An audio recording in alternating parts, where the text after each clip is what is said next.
Hello दोस्तों, भोजपुरी के power star Pawan Singh के बर्थडे के दिन होने वाला है बहुत ही बड़ा धमाका। जी हाँ दोस्तों, दरअसल बिहार के खान सर को मिला भोजपुरी के पावर स्टार के जन्मदिन में जाने का सुनहरा मौका। क्योंकि सबको पता है कि पावर स्टार पवन सिंह इस बार अपना जन्मदिन लखनऊ में मना रहे, तो खान सर को भी स्पेशल इन्विटेशन दिया गया है। और जितने अच्छे इंसान खान सर है और मस्त मौले हैं, यह कंफर्म है कि वह पावर स्टार पवन सिंह का जन्मदिन को अटेंड कर सकते हैं। और इसका खुलासा किसी और ने नहीं, पवन सिंह के बहुत ही करीबी म्यूजिक डायरेक्टर प्रियांशु सिंह ने किया है।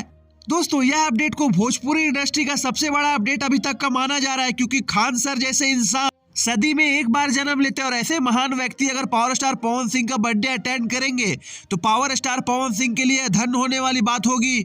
और खान सर के साथ ही पावर स्टार पवन सिंह अपने जन्मदिन वाला सॉन्ग, जो कि एक हरियाणवी मॉडल के साथ शूट हो चुका है, वह लॉन्च करने वाले हैं। दोस्तों, अगर बात की जाए पावर स्टार पवन सिंह की, तो Khan sir power star Pawan Singh के काफी मजा लेते रहते हैं। फिर भी पावर स्टार पवन सिंह और खान सर में काफी ज्यादा करीबियां बताई जाती है। और दोस्तों, 5 जनवरी भोजपुरी इंडस्ट्री के लिए अब त्योहार सा होने लग रहा है, तो काफी ज्यादा सेलिब्रिटीज भी नजर आने वाले हैं। तो फ्रेंड्स, ये खान सर वाली न्यूज सुनकर आपको कैसा लगा, कमेंट बॉक्स में आप अपनी राय जरूर दीजिए। और ऐसे ही रीन तरीन बेहतरीन खबरों के लिए हमारा चैनल भोजपुरिया भास्कर को सब्सक्राइब कीजिए। तब तक के लिए धन्यवाद दोस्तों।